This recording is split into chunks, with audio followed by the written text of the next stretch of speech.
This is Moments of Truth with Andrew Marks, co-founder of Success Hacker. Today I am joined by Raman Bindra, head of customer success at LeadSquared. Raman, tell us a bit more about your company and your role. So, hey, Andrew. The LeadSquared platform, what it does is that it is a sales execution and marketing automation platform that helps companies with, higher velocity sales to be more productive in their sales and marketing efforts. Now, me, as the head of customer success for specifically northern region of India, I'm really, responsible to make sure that the customer onboarding goes really well, the product is implemented really well, and make sure that the customer journey is a pretty smooth journey while they are using the LeadSquared platform. Great. Well, and taking a consultative approach with customers, that is using open-ended questions and active listening, really helps uncover what customers' true goals and objectives are and chart a course towards achieving their desired outcomes. So let's talk about how you leverage that consultative approach to onboarding with your customer base at LeadSquared.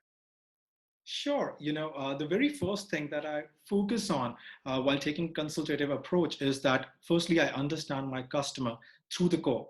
When the sales team comes to us that, hey, you know what, we made a sale and we really want you to take ahead and talk to this customer. The first thing is understanding deep down as to what the customer really does. What is the industry of this customer? Who are the people with whom we will be talking on a regular basis, including the single point of contact, including the decision makers, including their IT team, even the finance team, in some cases. So That's this the is very first so approach. that's work that's like pre-work you're doing before you even engage with a customer.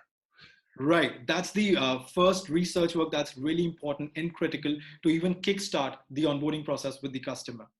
So you do your homework. That's number one. That's very, very helpful and important. Got it. Now what's next?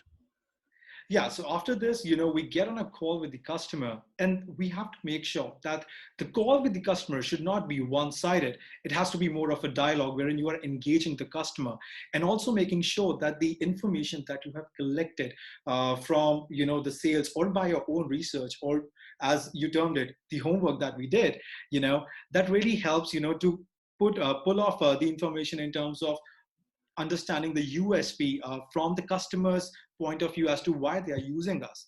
And also from that point, understanding what are the true objectives and goals that the customer really wants to achieve using our platform. So that's the second thing that's really important. When you get on a call, it has to be a dialogue and you have to get the information from the customer as to why have they bought us at the first place, and also understanding what is the true goal and objective they want to achieve from this platform. Do you sometimes have problems where the customer doesn't, or the people you're talking to at various levels don't necessarily know what the objective is? Definitely, I would also divide this into two parts. The first is when you are, dealing with customers who are high touch. So there are two types of customers mostly in onboarding.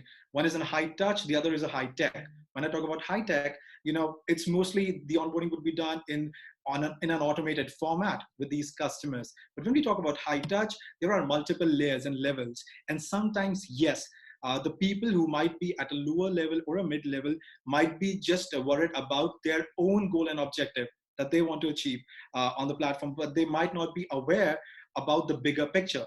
And the bigger picture is the main thing that is required to be known from us, because that is something that we have to work towards to make sure that the success factor is there for the customer. So yeah, definitely there are scenarios where we go, where we face this, but at this point, the very first thing comes into picture, or the first point that I raised, knowing your stakeholders. When you know your stakeholders and when you are communicating at every level, definitely you're going to get the bigger picture as to what they really want to achieve using this platform. So that's how you get it and get to know the bigger picture.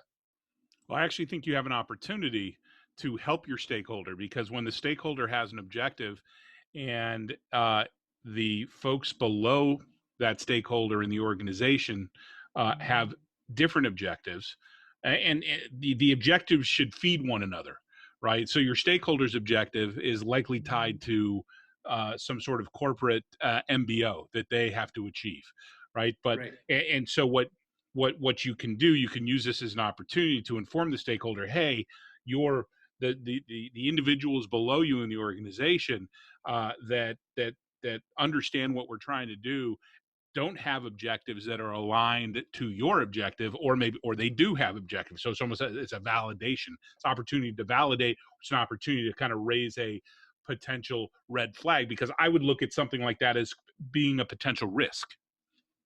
So, you definitely have a valid point there. But, coming to the other perspective, so everything has a different perspective altogether, right?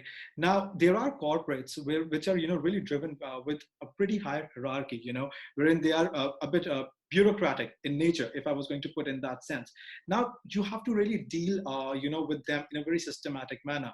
And when I say systematic manner, there could be one way, as you just mentioned, that, you inform them, or else it is already coming from the top down approach, wherein they say that we are really focused that the top line has to achieve these set of say 4 or 5 objectives. When you are done, we give them the next, because what they are trying to do is breaking the entire bigger goal into smaller ones, and then moving towards it. And they do not really want to pressurize the people working at the middle layer level with that entire set of information in one go.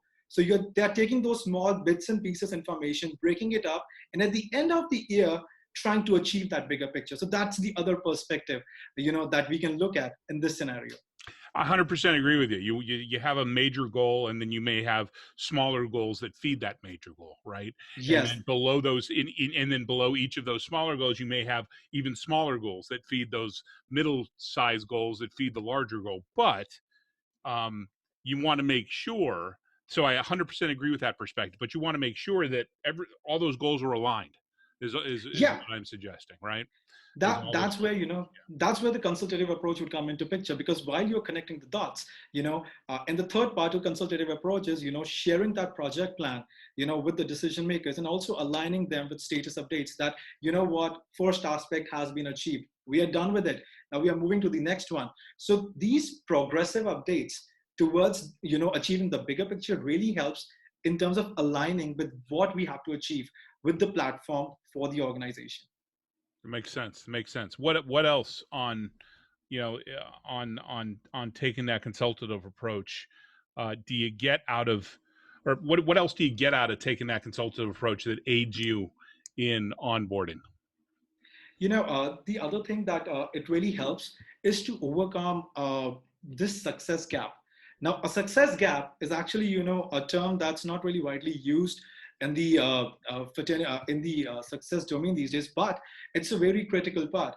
A lot of people in onboarding believe that, if a customer has started to use the product, they are well trained enough to use the features, the job is done.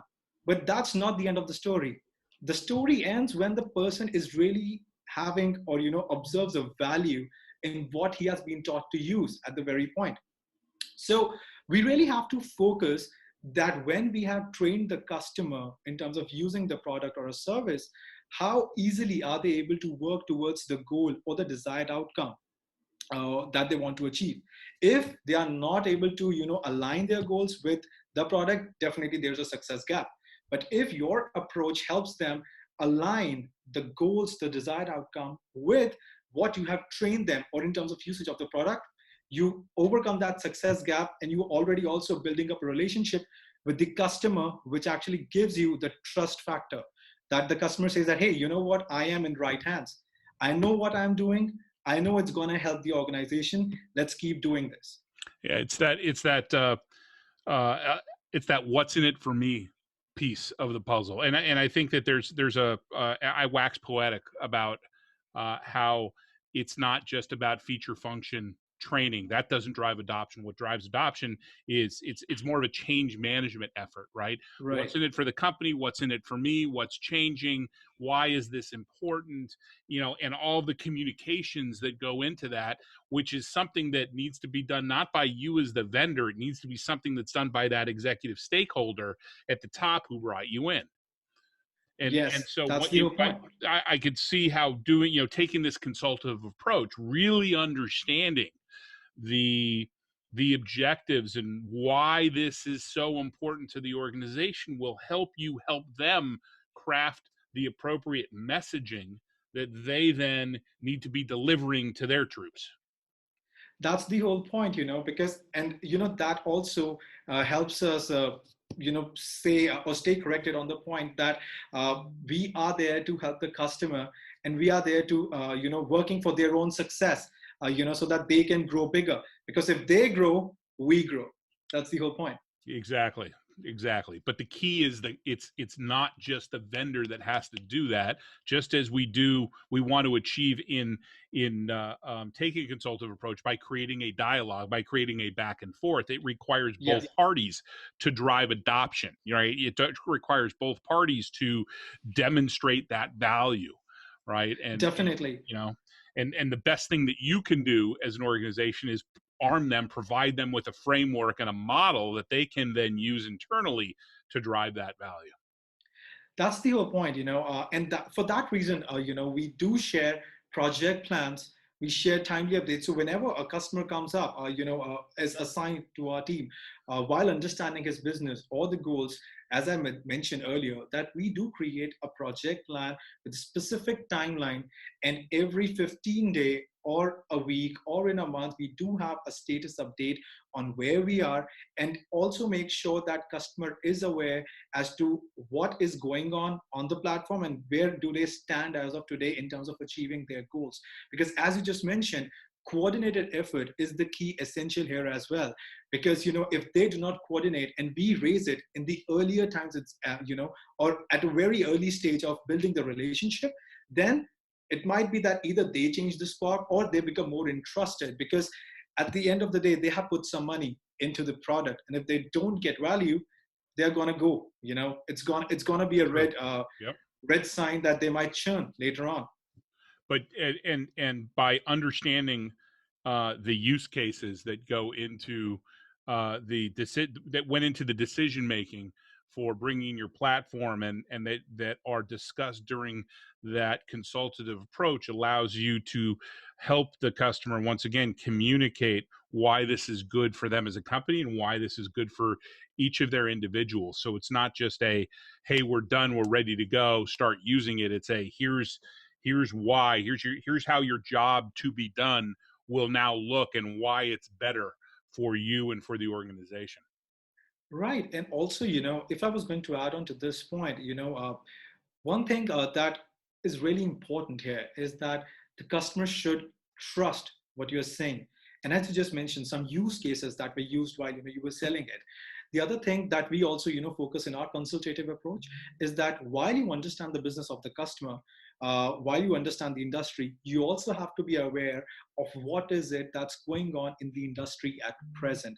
Because say, for example, we are living in a very uncertain age. We really do not know which industry is going to prosper in this COVID situation. And say, for example, not even example, as a fact, the travel and the hospitality industry has been really hit badly by this. And the customers in this specific industry are pretty high in terms of yielding results, in terms of giving money as well. Now, if we would have been prepared earlier, or we could have forecasted that this industry would have been would face a bit of a downturn, we would have accordingly got in touch with the customers and tell them proactively that what, with this particular thing going up, there might be a hit. Let's try and overcome this by doing certain things. It's not about usage as well. It's also about the care that you show for the customer at the end of the day, wherein he also understands this, that it's not all about money. These people also care about us, care about our business, and that's the true essence of success as well. It's not always monetary. You also have to show your care, that and it matters to you as well if there would be a down hit in their business. Well, yeah, it goes well beyond the onboarding piece, right? What you learn during that onboarding, what you learn in that consultative approach, you carry on with you as the relationship continues Definitely. to grow. So, yeah, makes sense. Makes sense. Great. That's incredibly insightful. I'm a huge fan of consultative approach. Especially getting that going right from the outset in the onboarding. Thanks again for spending some time with me today. Thank you, Andrew. It was great talking to you today.